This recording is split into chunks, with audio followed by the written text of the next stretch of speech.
if a pilot is flying around the curve of the Earth, then he should be dipping the nose down every 5 minutes. He should be dipping the nose down to stay around the curve. But the thing that really got me interested was, as you say, the gyroscope. In a plane there is an artificial horizon, okay, and it's based on a gyroscope. And if you spin a gyroscope on a surface, it will want to stay upright. You can twist and tilt the surface as much as you like, the gyroscope will stay upright. So if a plane has a gyroscope and it starts following the curve of the Earth, the gyroscope would stay upright, which means the artificial horizon will start to roll backwards. But it doesn't. That's absolute proof that a plane flies over a flat surface rather than a curved one.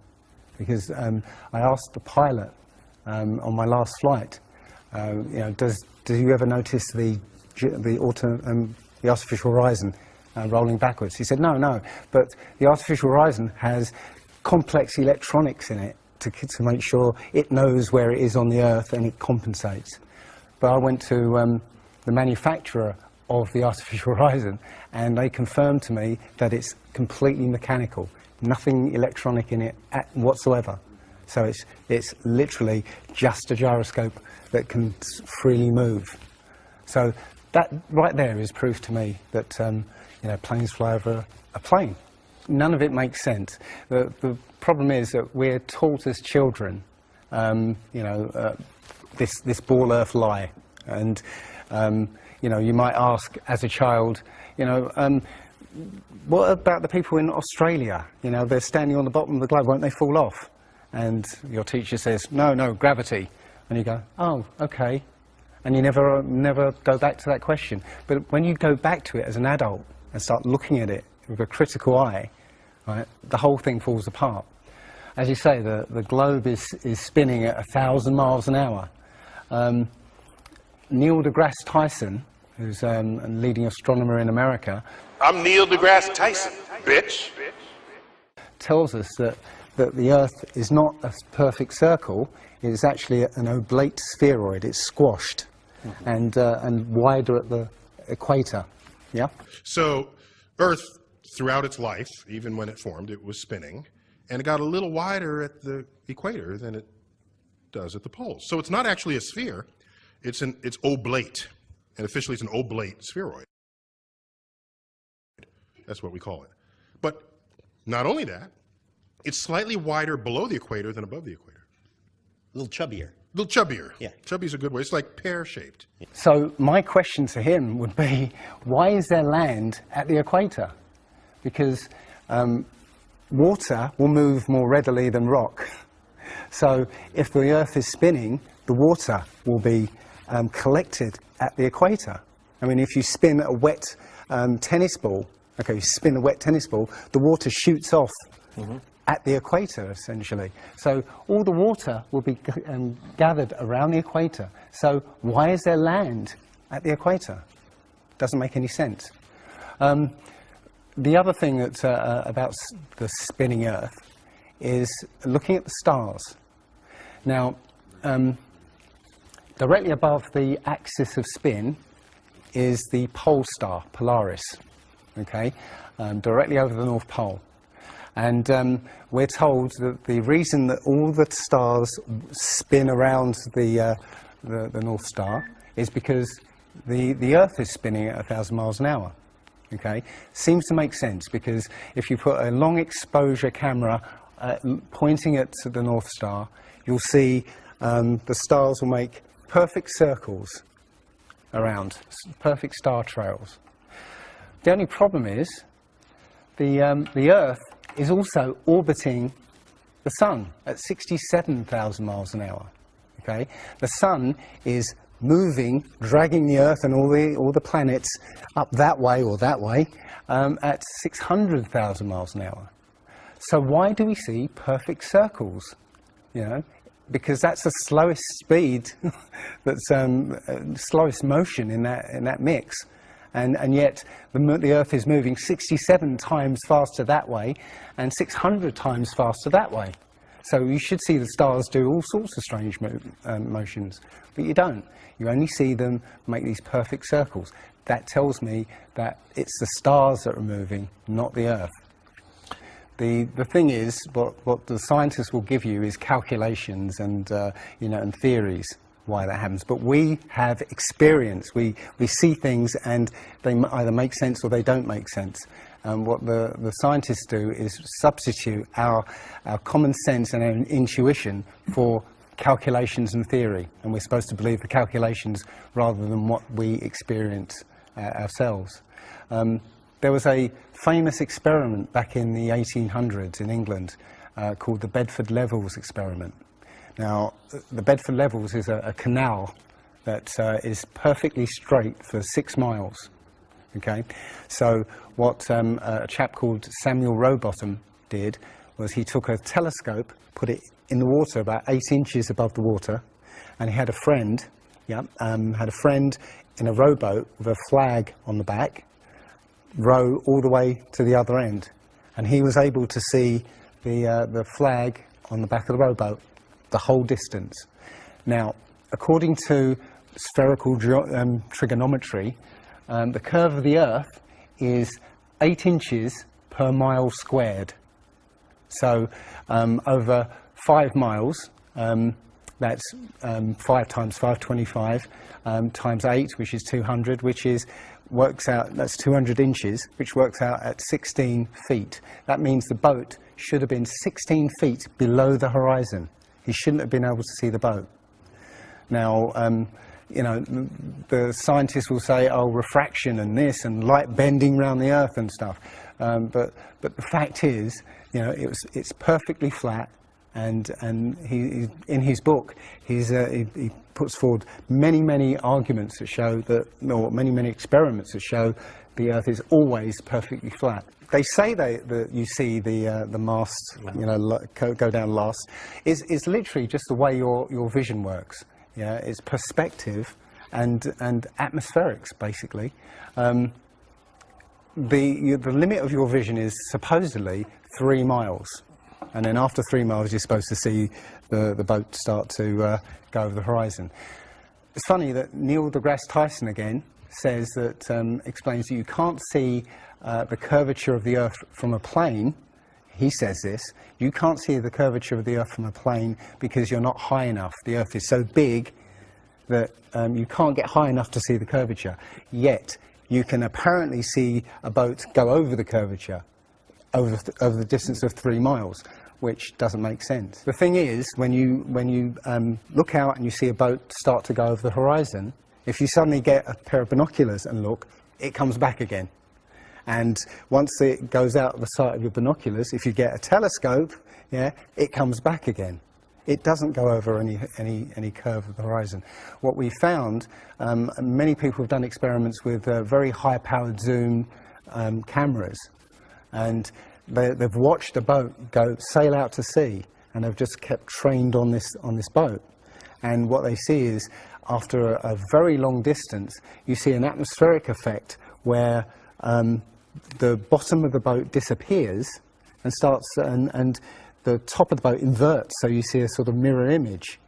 And that, with your eyesight, basically the bottom of the boat just melts into the horizon. One of the best examples of that is the Antwerp Notre Dame spire, which can be seen something like 240 kilometers away from the spire. So that should be over a mile below the horizon, and you can still see it.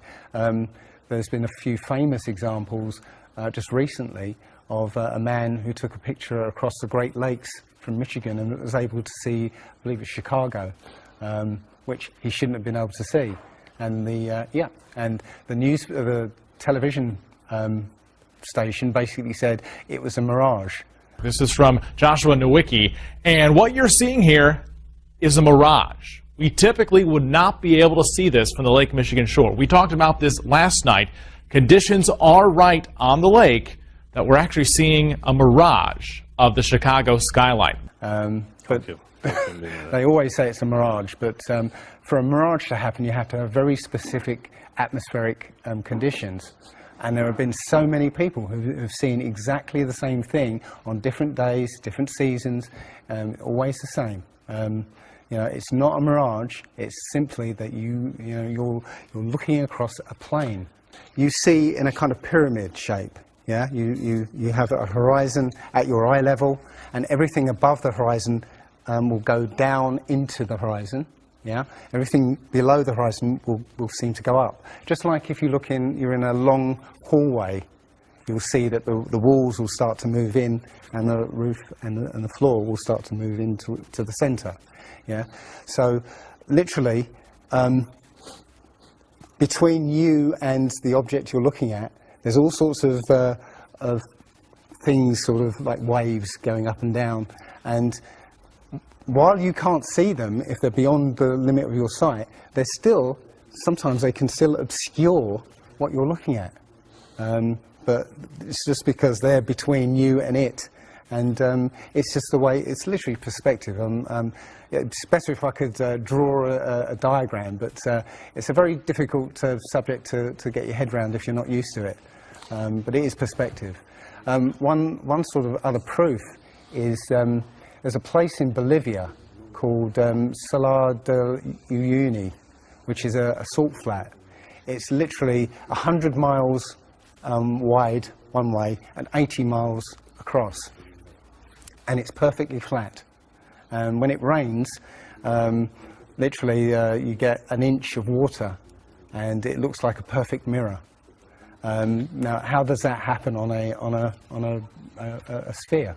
Yeah, it shows you that, you know, if you're one end of this salt flat, you can see perfectly clearly the other end 100 miles away.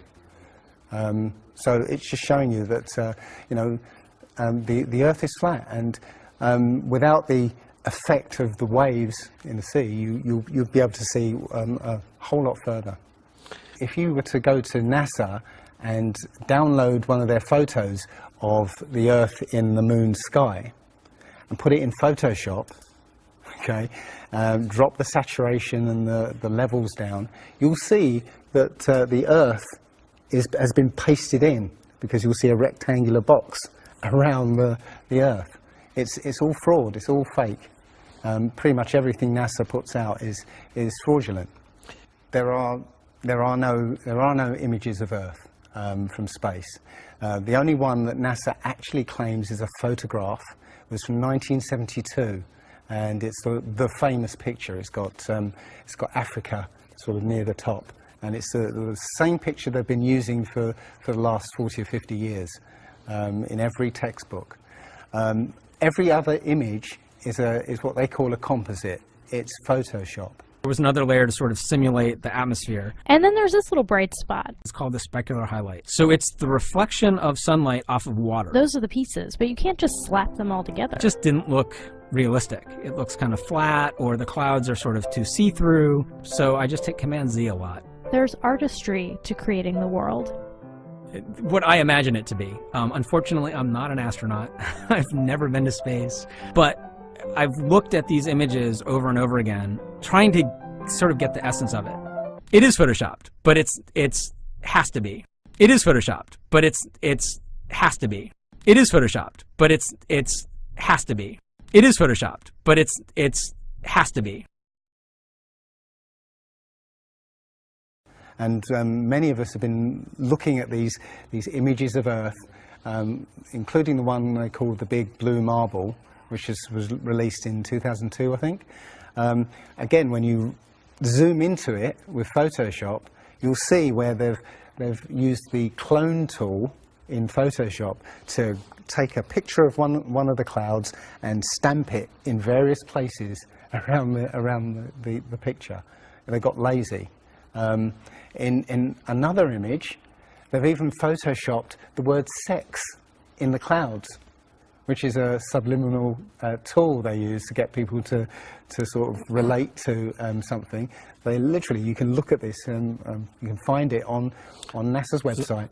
In a video I'm working on at the moment, I've got a video from what they call the Galileo space probe, as it left Earth, it took a series of shots of Earth, apparently.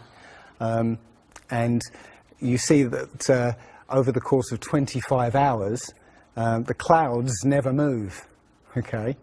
Now, I happened to find some pictures of, satellite pictures of Earth, and I noticed that in these separately taken satellite shots, the clouds were exactly the same as the ones in this Galileo shot. So it's a cloud map.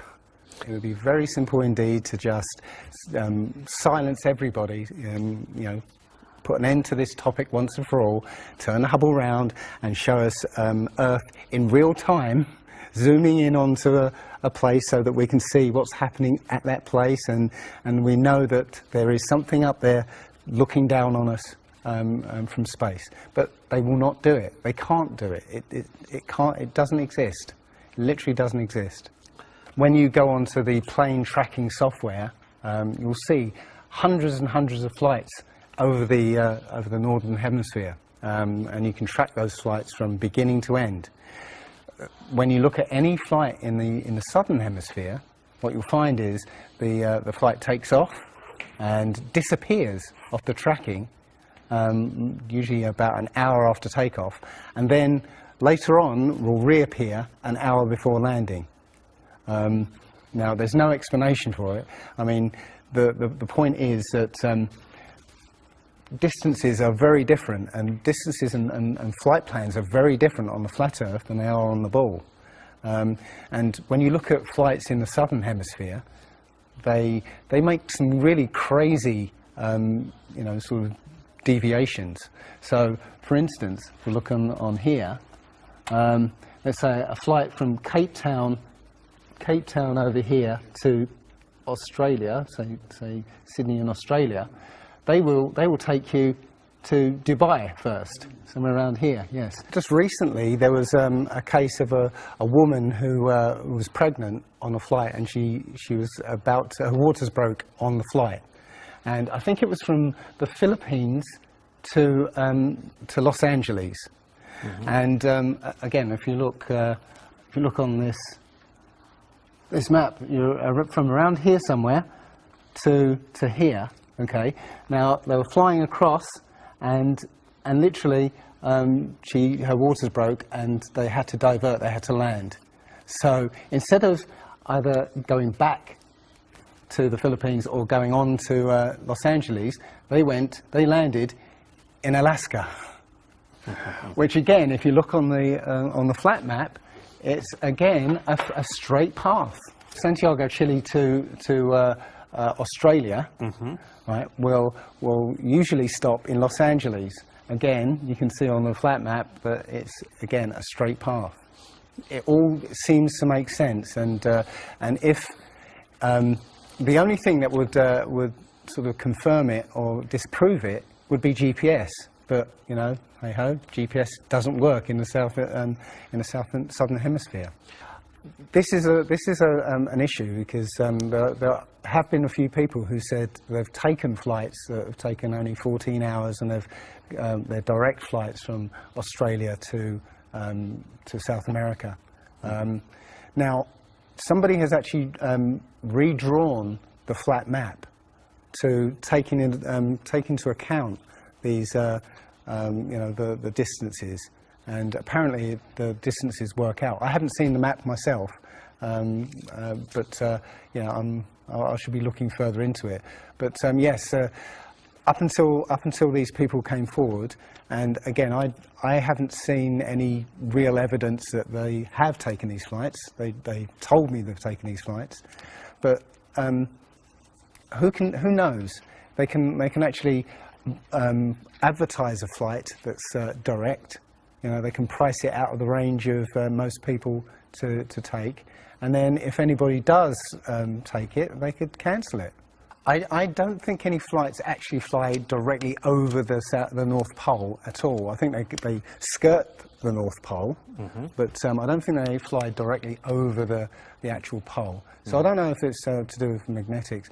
The only thing I do know is that nothing flies over the South Pole, because again, on a flat map, the South Pole, the continent of Antarctica is the ring around the Earth. So you can't fly over the ring and get anywhere. That's why we're not allowed to go there. I mean, think about it. It's the only treaty that's all these countries have signed and never broken and completely agreed on. It's the only one. And what treaty is there that everybody's agreed on?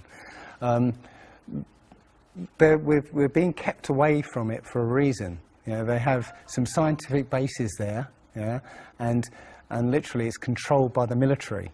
If you try and go there by yourself, you will be sort of picked up and escorted back. There was a guy called Jarls Anderhoy who tried to take a mission to the Antarctica, and he was picked up and taken back by the military. It's a good reason, because they don't want you finding out what's beyond. Admiral Byrd he actually did four expeditions, and most of them were military expeditions with huge military groups. Thousands of people, planes, boats, the works. And yes, he confirms in an interview that he discovered a continent as big as the continental United States out there, that was with warm water lakes and mountains and everything, that was completely uninhabited. And he described it as the other side of the South Pole to Middle America. So on the globe, that means it would be somewhere in the Indian Ocean. There's a huge continent that nobody knows about. So yeah, there's more going on than meets the eye. The other thing is, after Admiral Byrd came back after his last expedition, Antarctica was sealed off, and both America and the Russians started firing nuclear missiles straight up. Now, in America, that was called Operation Fishbowl, and it came under something called Project Dominic. Well, Fishbowl makes sense, because it seems like Admiral Byrd found the edge of the dome, okay, while he was out there. And as soon as he left there, they started firing missiles straight up, I believe, to try and test how far that dome went. If you look at the footage of these explosions, what you'll see is an explosion. Well, when a bomb goes off in midair, it's a fireball. It expands in all directions and mostly up. Okay. Now, if you look at these explosions on Operation Fishbowl, they explode outwards in a ring, which means it's exploding against something, because it can't rise with the heat. So it's exploding against something and exploding outwards. Okay, and the middle of the explosion, you'll see it glows, hot, and then it cools over time. So it looks to me like they were exploding against a dome. Now, I said it was Operation Fishbowl, obviously Fishbowl, but there's a chap called Rob Skiba who discovered that the Project Dominic, the word Dominic means of the Lord, Fishbowl of the Lord. So I believe they clearly know that we're in an enclosed system, and Admiral Byrd found the edge, and they've tested to see how far it goes up. They will also say that if a sniper is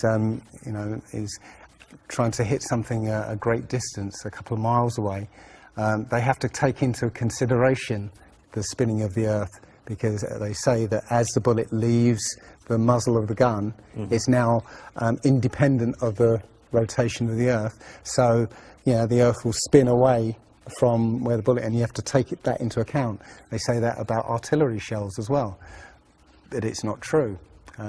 If that was true, a sniper would have to spend ages and ages calculating how to make that shot, and they don't. They literally take into consideration the wind and the elevation, and they don't take the Coriolis effect into consideration at all.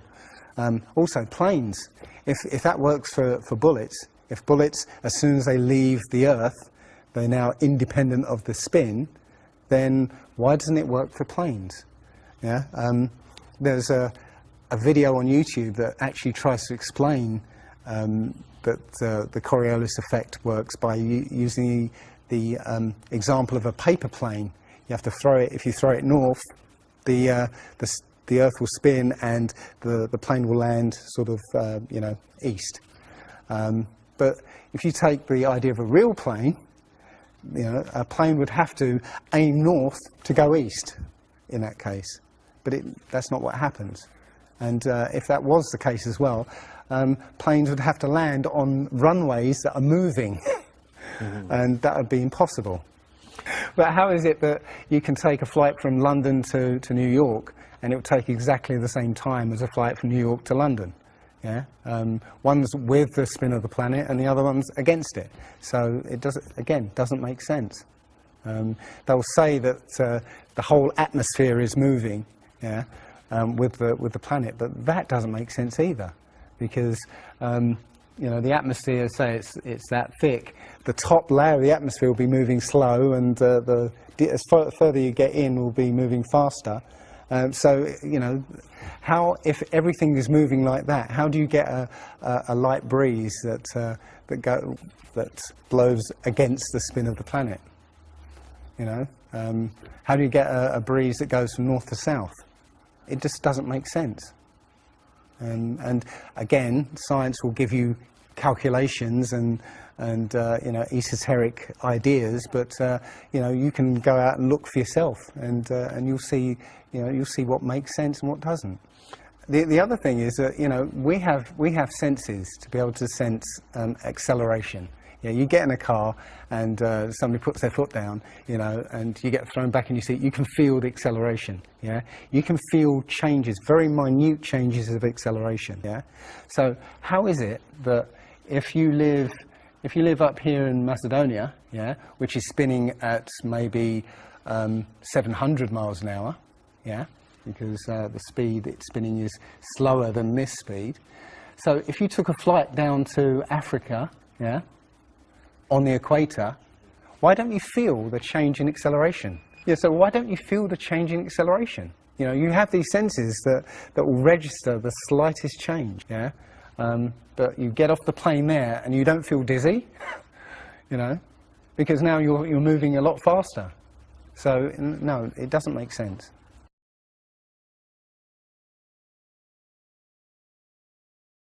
Well, you know, you saw from his balloon when he stepped out on the platform, you know, the curvature of the Earth. Yeah, it looked very obvious. Oh, everybody pointed it and said, "Oh, look, there's a curvature." But when you actually looked at the ground, when you looked at the Earth, well, it was New Mexico. That's where he jumped. The whole Earth that you saw there was New Mexico. So if that was a curvature, the Earth must be very, very small indeed, and New Mexico must take up a huge part of it. Yeah, it was a fisheye lens to curve that, to make that curve. And when he jumped, it took, I think it took him like 2 hours to get to that height. Yeah, he went straight up. In that 2 hours, the Earth should have rotated away quite a distance, but I think he only landed something like 70 kilometers away from where he sort of went up in the first place, and that can be you know, attributed to the wind. You know, so no, I mean there's no proof whatsoever. There is so much to this. As I said, if you start looking and asking questions about the very basic things, you'll find that the answers you were given as a child just do not make sense.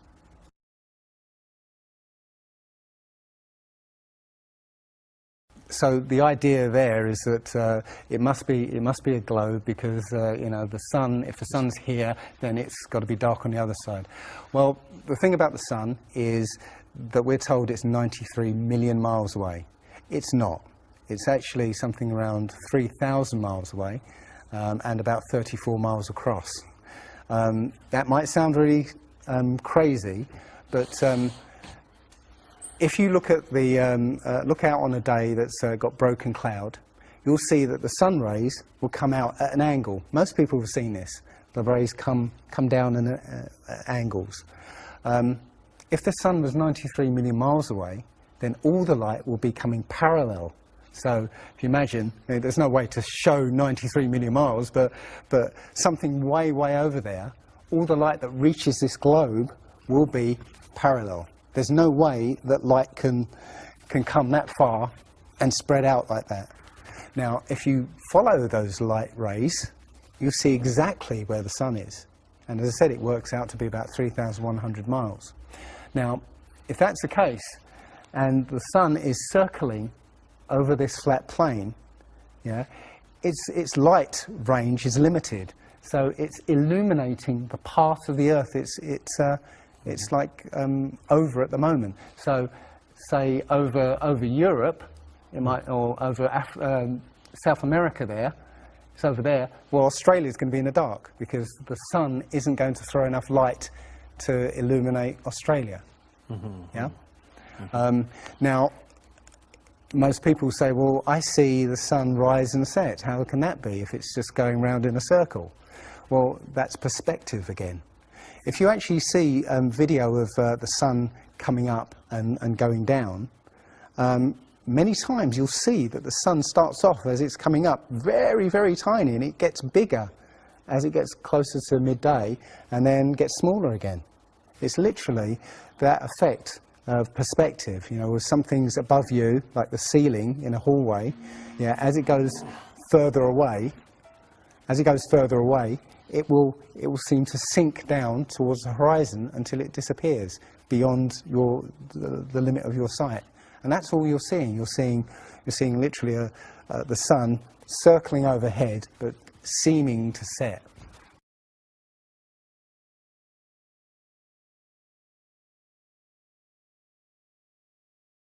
There was a team in California that launched a rocket 75 miles up. And you can find this video on YouTube.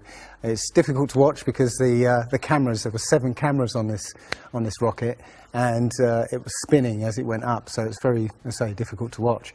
But this chap, Murphy, studied this video meticulously, looking for some kind of mistake or some kind of evidence, and he realized that he could see the moon. So he went online to a website called timeanddate.com, where it will show you graphically where the moon and sun is at any time on any day. And he did a bit of detective work to find out exactly when the rocket was fired, and found that the moon should have been on the other side of the planet, over Australia.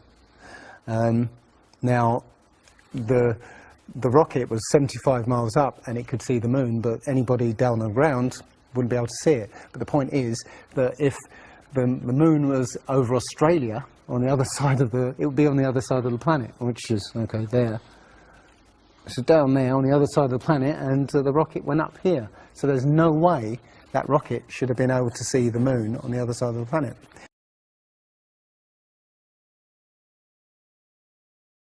If you watch the trajectory of the space shuttle, it doesn't go straight up. It always goes in a curve and out to sea. The point is that they actually go horizontal. The space shuttle goes horizontal. It never goes any further up. It goes horizontal, very, very low down in the atmosphere, because it drops its external tank while it's still in the atmosphere. So, you know, it's still in the atmosphere while it's horizontal, so it never gets any higher, and it goes out of sight, not because it goes too high, because it goes too far downrange. And it seems that nobody's ever on the space shuttle, and the proof of that is the Challenger disaster. In, I believe it's 1986, the Challenger exploded just after takeoff and killed 7 astronauts. But it turns out that 6 of the astronauts are still alive, and most of them are using their original names. And you can find pictures of them. They're using the same names, and they're doing ordinary jobs now. Teachers, lecturers, lawyers, whatever. But they're still alive. I think it's a mock-up. I think it's an empty shell, and literally just dishes in the sea, out of sight. And they have a plane that's mocked up to look like a space shuttle. And you can see whenever the space shuttle lands, you can hear it. It's a loud jet engine. You watch any video of the space shuttle landing, you can tell it's a jet engine. It's a jet-powered aircraft. That's it. It's not a glider. In my video, I show you a glider, how that seems, and then I show you the space shuttle, and yeah, it's not a glider. It's an aircraft. And that's what they're fooling us, taking billions of dollars in and giving us images and fake planes for that 10 billion, you know, however many billions of dollars it is. But you've got the external tank and the space shuttle. Yeah, it's like horizontal at this point, and then they drop the tank.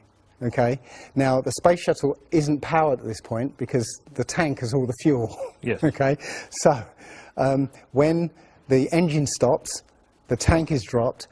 Basically, the space shuttle and tank should follow the same path because neither of them are powered. They should both fall in the same way. Now, because the tank has all the fuel, those pods on the back of the space shuttle aren't fuel tanks. They have a very, very small amount of fuel in there for orbital maneuvering. But from this point, which again is still in the Earth's atmosphere, because the tank, you know, is falling there, it now has to go from there into orbit. They haven't got the fuel there to insert it into orbit.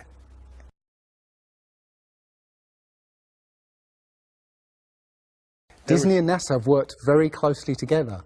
Disney worked with NASA on the moon project.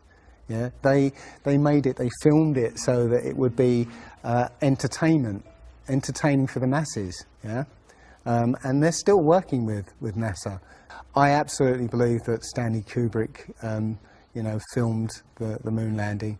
He left a few clues just to say, so that, you know, like Michelangelo. Yeah, so that we eventually would know that this was his work. Yeah, I did this. It's a joke. It was meant to fool people in the 1960s. So you got like clear footprints, but yet you don't have an impression where the pads of the lunar lander were. Or a blast crater where the engines were blasting downwards, and also the camera followed the capsule straight up, right? And it followed it very precisely, right? And it stopped when it started to pitch over, right? Now NASA says, "Oh, we did it remotely." Well, there was a 2 or 3 second delay between sending signals and the camera starting to respond, and then another couple of seconds for them to see what's happened. So it's next to impossible to get that sort of accuracy with that kind of and it's only done once. I mean, they can't sort of keep doing it over and get it right. You know, they do it once and they got it right the first time. So no, it's either they left an astronaut on the moon to film them, or it was fake. It was fake. It was absolutely fake. There's not too many people involved in this. I mean, NASA controls space as such. The other agencies have popped up, but literally it's a money-making scheme. NASA makes, you know, hundreds of billions of dollars a year. Dobra, Rusy. Okay. The Russians, okay, they're getting in on the act as well. You know, they make money from this. And have you seen the imagery that they put out? The Chinese have put out, or I think it was the Japanese that put out images of Earth from the moon, and it looks even more fake than NASA's ones. It's a money-making scheme, and they're all joining the bandwagon. But you know, that isn't the first thing that's been hidden over the years. I mean, we're all driving petrol cars because 100 years ago, the Rockefeller family basically cornered the market on oil, and the car industry was going electric. So, you know, all cars would have been electric from the get-go, but they basically forced everybody to use petrol cars, and have hidden this secret. And literally, you know, we could be running around in electric cars that have unlimited mileage by now, but we're still using these 100-year-old machines, dirty machines, because of a secret that's been kept. It's easy. If everybody's been trained into believing that this is real, right? And there's space, and it's within our interest to explore space and you know, go to the moon, go to Mars. Yeah, people will pay for it, and they're making billions. And yeah, there's more to it, because I believe there's a big deception coming, and it's to do with aliens, because now since Roswell, 1947. That was the first time anybody had ever understood the idea of aliens. But since then, we've been bombarded with science fiction and the idea of aliens. And most people believe there are aliens out there. So they've prepared us for an alien invasion or an alien saviour. And I think the flat Earth came along at the right moment to educate people, to make people believe or understand that we've been lied to. And if you know, as I know in my heart now, that that is real and this isn't, I will not be fooled by aliens coming, because there are no aliens. There's no space. Yeah, it's all fantasy by Disney and NASA.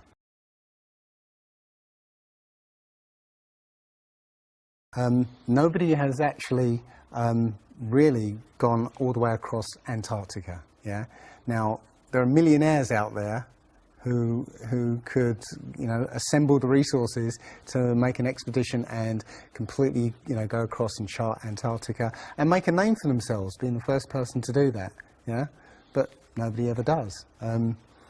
One thing I was going to say, which is slightly totally off topic, but the topic I really want to go to is that people, ordinary people, have become scientists through this. Okay, you know, the science community is ignoring a lot of the things that we're looking at, and so normal people are going out and doing experiments. And one of the experiments has turned up an amazing fact that we've not been told, and it destroys the whole idea of this heliocentric system. And that is the moon. If you get a piece of card, put it on the floor, and sort of you put another piece of card to act as a barrier for the moonlight. So you have the moon above, card on the floor, and a piece of card in front to shield half of the card. Yeah. Now a lot of people have these laser thermometers. Now you can actually measure the temperature of the moonlight next to the temperature of the shade of the moonlight, and you'll find the moonlight is colder than the shade, the opposite from the sun. So the moon is throwing out its own light, and that light is the opposite from the sun. Now, that tells you that it's not reflecting the sun's light. It's producing its own, and its light is different from the sun's. So, you know, the scientific community have not told us this, yeah, because they won't tell us this, because it destroys this idea that the sun is, you know, is lighting up the moon.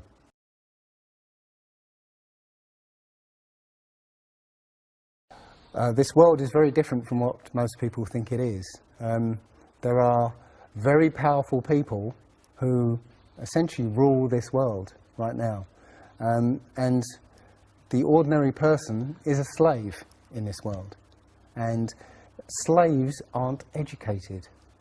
You know, they're taught what they need to, or you know, they need to know. That's it. They're not taught truth.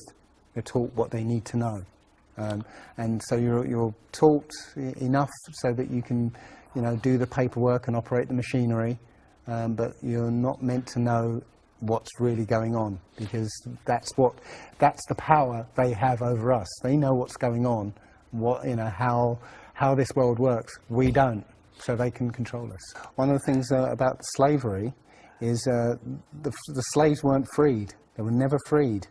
When the 14th Amendment or 13th Amendment, I can't remember which one, actually made everybody a slave. If you're a citizen of a country, you're a slave.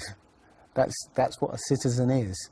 So they literally extended the slavery to everybody and made it an open prison, and that's where everybody in the world lives now. We're slaves to very powerful masters. We don't see bars. No. Yeah? The bars are the borders of the country. Right? You have to use a pass to get out, and they'll let you out if you show them your pass. Yeah, and sometimes they won't let you out. You know, as I was coming here, I was lining up to go on the plane, and somebody in front of me was told, no, you can't fly. They found something in your bag, so you can't fly today. So, you know, we have, as I said, we have natural rights to travel anywhere on this earth. We were born on this earth. We have the right to travel anywhere. But our masters have kept us in small, open prisons that you need to get permission to move around.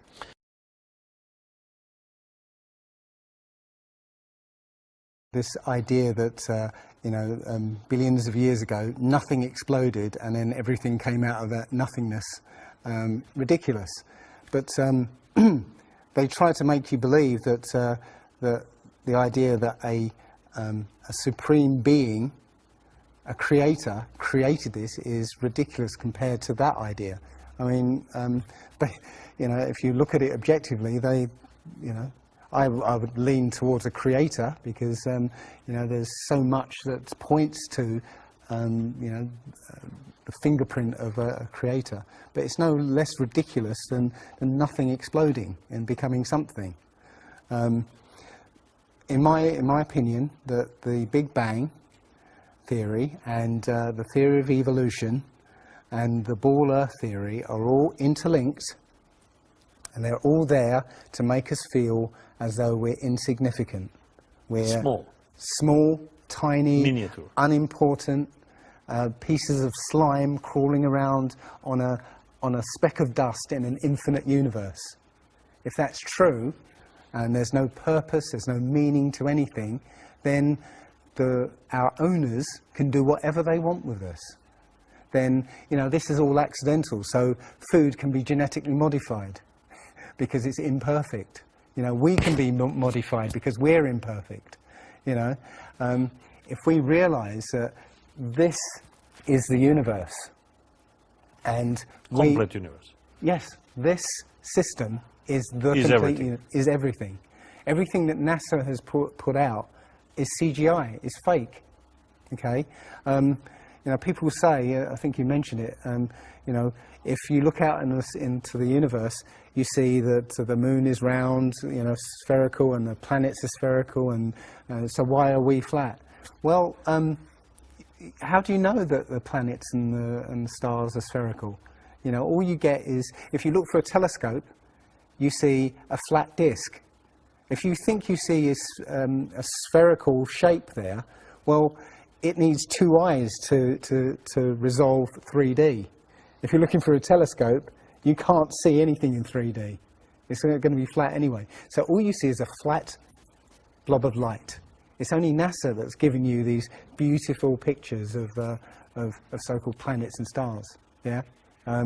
So it's a fallacy to say, well, everything else out there is spherical, so we must be. You know, how this is special. You know, so why? It's like saying a basketball is round, so why isn't the court round? You know, it's a fallacy. So this idea of a ball Earth, theory of evolution, the Big Bang, is all about making us feel nothing, so that we can be used. If everybody realized how special we all are, how unique every single life is, then this whole world would change overnight. We wouldn't allow ourselves to be used by this cabal. We wouldn't allow this planet to be destroyed, because they're destroying it because, oh, it's just an accidental planet, one of millions. We've found other Earths, you know. Eventually, if this one gets too messed up, we'll go to another one. No, this is it. So if we all realise that, then we wouldn't allow all these things that are going on. It's all about control. There are a small group of people who want to control the world, and because there's so many of us out there, you know, they can't control us directly. They can't, you know, this small group of people can't, you know, come round to all of us and control us directly. So they must use our own minds, our own hearts and minds against ourselves. And this is what they've done. They've educated us into this world, into this globe spinning, you know, heliocentric Big Bang evolution world, which makes us nothing.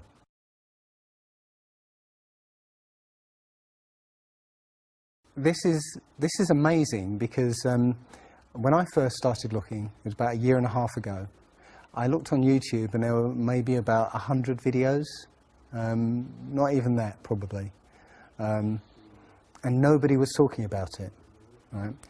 And then over 2015, it exploded. There are thousands and thousands and thousands of people looking at Flat Earth now. And what happens is that you'll watch something or read something, and something will strike a chord in your mind, and you'll think, yeah, I've always wondered that. And what will happen is you will start feverishly researching. I mean, what happened to me was, as soon as I got that, I spent every waking hour looking for things and testing things, and this seems to be replicated with thousands of people around the world who suddenly come into this. They start, you know, researching and getting a passion for this, because this is what I think, it's the truth, and we recognise the truth when we hear it, and you know, we feel it, and this I believe has come at the exact right time, so that we awaken to what's going on in the world. Nothing else, you know, 9/11 even hasn't awoken people, right, to this extent. You know, for me, I've been an atheist for 40 years. From the age of 13, you know, I didn't want anything to do with God and Bibles and whatever and religions. And now I know for a fact there is a creator. I've seen his fingerprint, you know, not just with the flat Earth. Everything I've done in the last 5 or 10 years has led me to see that there is a creator now. And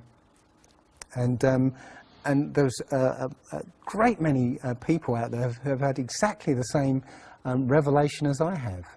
And it is.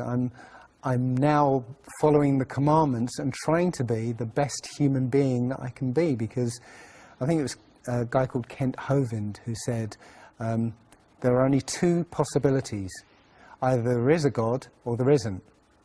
And both of them are terrifying. Yeah. If there isn't a God, then nobody's in control. We're hurtling through space, and there's no plan, and there's no nothing, and you know, that's terrifying. If there is a God, then we'd better find out who he is and what he wants and do exactly what he says. And it turns out that he gave us very specific instructions on how to live.